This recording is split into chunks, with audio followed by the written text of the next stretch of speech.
The ghost that saved my life. I am a trailer driver, and I travel a lot to different parts of the Mexican Republic.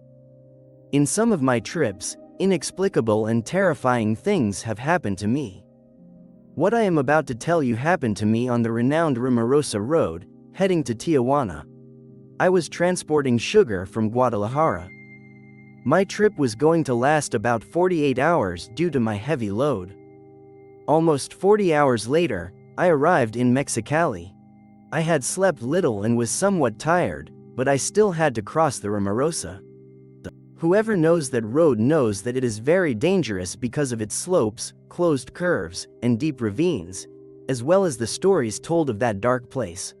I thought I would rest for a few hours, but I was already a little late, so I decided to continue. I had a coffee and renewed my march because it was already past 12 at night.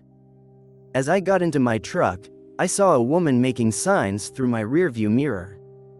I didn't get a good look at her because it was a little dark, but I noticed that she wasn't stepping on the ground. She was dressed in white with long, loose hair, which also made me feel strange because it was shaking a lot without any wind. I went down to see what she wanted, but when I went around the trailer, she was nowhere to be found. I won't deny it, I felt a little bit of fear, but I didn't give it much importance. I had to follow my path and took my course towards Aguacate. A few hours later, at 2 in the morning, halfway through the Rumorosa, I turned on the radio. I needed noise. The coffee had taken effect, but I needed to stay awake. There was a sepulchral silence. The night felt very gloomy. I didn't realize it, but I was already nodding off and falling asleep. My eyes closed by themselves, and without feeling it, I fell asleep. I don't know how long it was, but I heard a woman's voice that told me, "Don't sleep. Don't sleep. Wake up." A voice like a whisper, but very clear, dark, and strong, that woke me up. On the radio, you could hear pure noises, and the cabin felt very cold, abnormally cold. I turned to one side of me and saw her. It was the same woman who had made signs for me in Mexicali, but she looked very different. Now she was pale, very hollow, with her clothes dirty. She was dark. She was there, without saying a word, looking at me with a cold look that chilled my being. She raised her hand a little and pointed me to the front of the road. At that moment, I realized that I was going straight to the edge of the flyby, a very deep ravine. It was seconds before it all happened. I quickly turned the steering wheel with force, controlling my truck, braking on time, and avoiding the fatal accident. When I turned to thank her and ask her how she had climbed in, she was no longer there. Incredibly, she had disappeared, leaving me with a deep terror. I was trembling and sweating cold. No, it was not for less. I had felt death itself. In addition to that ghostly apparition that was in my cabin, I made the sign of the cross, entrusting myself to God, and renewed my path. I've been there other times, and I always remember that macabre day. The truth is that it still makes my skin crawl, but I thank that ghost who saved me from a certain death. I was able to tell this story thanks to her. The stranger have been a trailer driver for years. I've traveled from Mexico to the United States and to many destinations. I've seen many strange things on the road. That's why I always avoid driving at night, because you never know what you're going to find. But even so, on one occasion and in broad daylight, I think I saw a giant. I say that because I saw a huge being running down from the mountains. I saw him about 300 meters away, more or less. However, this time I didn't want to question myself, because it was like 5 in the afternoon, so I thought it was just my imagination. But on a Monday, October 12th, I was coming back to Mexicali from the United States, and something happened to me that was not a hallucination. That afternoon I was anxious to see my family, so I hurried because, due to the winter time, it gets dark at 5 in the afternoon, and my estimated arrival time was approximately 10 in the evening. When you come from the San Diego area to Interstate 8, you go through what would be the Rumorosa, but the American version, because I think it belongs to the same mountain, but on this side of the border. The trailer was quite loaded when I was driving through that section of the Rumorosa.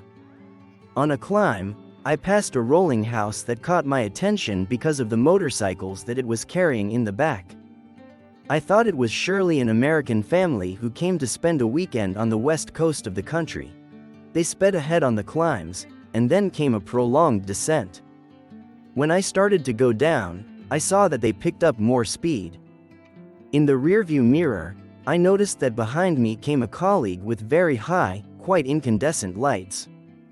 These illuminated a large part of the mountains when suddenly, in one of those mountains, I saw a kind of giant dog running down from above. At first, I found it very strange, a dog in the Rumorosa. Especially, I was amazed that it was quite large. I tried to see it better when suddenly, at full speed, it stopped on two legs, which were very long, but the front legs were very short. When it got to the road, that thing crossed in front of the rolling house that had overtaken me, and it got out of control and almost fell into the ravine. Luckily, they managed to stop in time. I stopped behind them to help them. I saw that a man was coming down. He looked very nervous and went down with his son. The gentleman approached me and asked me if I had also seen the dog that crossed in front of him. I told him that yes, that of course, I had seen him. Talking to him, I realized that he seemed to avoid the issue of the size of that animal, and that he also let him run on two legs. But in the end, he had no choice but to ask me if I also saw him running in that posture. I answered that yes, that I clearly saw him run that way. I asked him if he knew what that animal could be. He didn't answer me anything right. He looked very scared and only managed to tell me that he didn't believe anything of that kind of thing. But a few seconds later, we both clearly heard the rocks moving to the other side of the road. I was totally nervous, but I tried to ignore that fact. In that, the Son of the Lord entered the conversation. He said that maybe it was a skinwalker, but his father interrupted him by insisting that he did not believe anything of that. However, act after act, a terrible growl came, the strongest I had ever heard in my life. And I can swear that I even felt how my hair moved from the nape. When I heard that noise, which became increasingly serious, at that moment we turned to see where it came from, and the three of us looked clearly. A pair of pointed ears protruding behind the stones. Seeing this, possessed by terror, we all ran, each to his transport, leaving there as fast as the engine of my trailer allowed me. I could hardly breathe from the fright.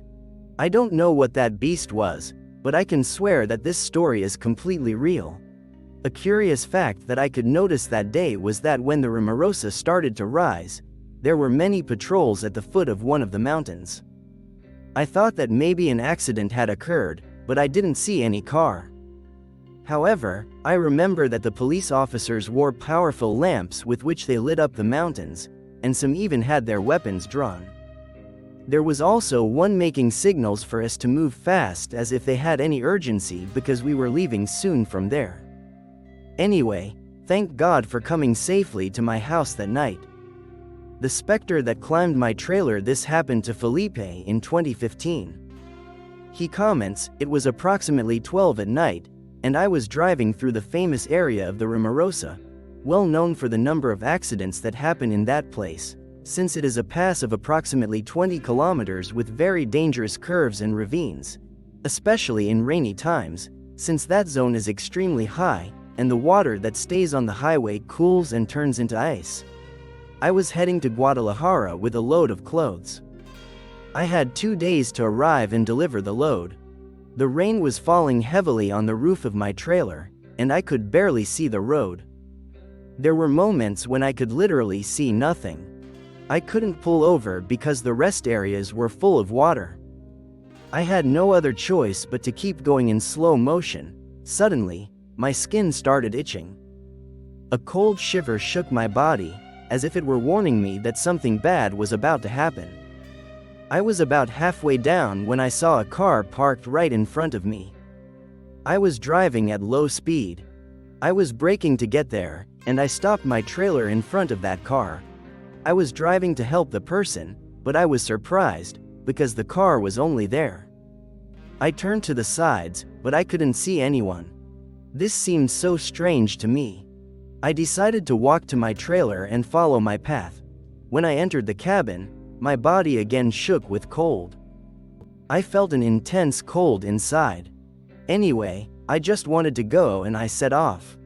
But after a few kilometers, I heard a voice coming from behind me and saying to me, "Take me to my house, please." I stopped suddenly and turned back to where the cellar was. I turned on the light from the inside, but there was no one there. The terror began to invade my thoughts, even though I don't believe in that paranormal. My mind began to turn around and the panic took over me. But I took strength and followed my path.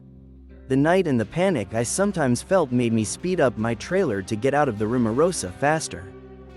But at the same time, I slowed down and reduced my speed, since I couldn't allow the panic to make me crash and die. I tried to calm down, when suddenly, I felt like a black shadow came out of my bed and crossed the two seats. I couldn't turn because I was driving, but my body was shaking and I started to pray. I had to have courage, and I stopped my trailer. I stopped it, and when I turned, the panic and terror of what I saw made me scream. There was a young woman there, with her clothes that seemed to be stained with blood. I left the trailer screaming like a crazy woman, saying, "Please, I haven't done anything to you. Let me follow my path." I began to move away from the truck, walking down the road, when suddenly I saw at a distance that another colleague was coming. You can't imagine how happy I was just to see him. I waited for him, and when he arrived, he asked me what had happened to my trailer, since it was approximately 200 meters up with the engine on, and I was there, far away. When I explained what had happened, he told me that had happened to another partner of his, but that he had been in an accident and then had been hospitalized and died a few days later. But before he died in that hospital, he could write on a sheet everything that had happened to him, and everything agreed with the same story that I had told him that happened to me. Since that day, I know that the life of the trailer is very hard, and if you don't have some steel nerves, you can end up dead on one of the roads. The events that happen to the trailers, many times they end up with dictates that the police determine that they fell asleep on the way, but really they take great secrets to the grave. Sometimes we are witnesses to paranormal events that we cannot understand, and many times we die without explaining or telling what really happened to us.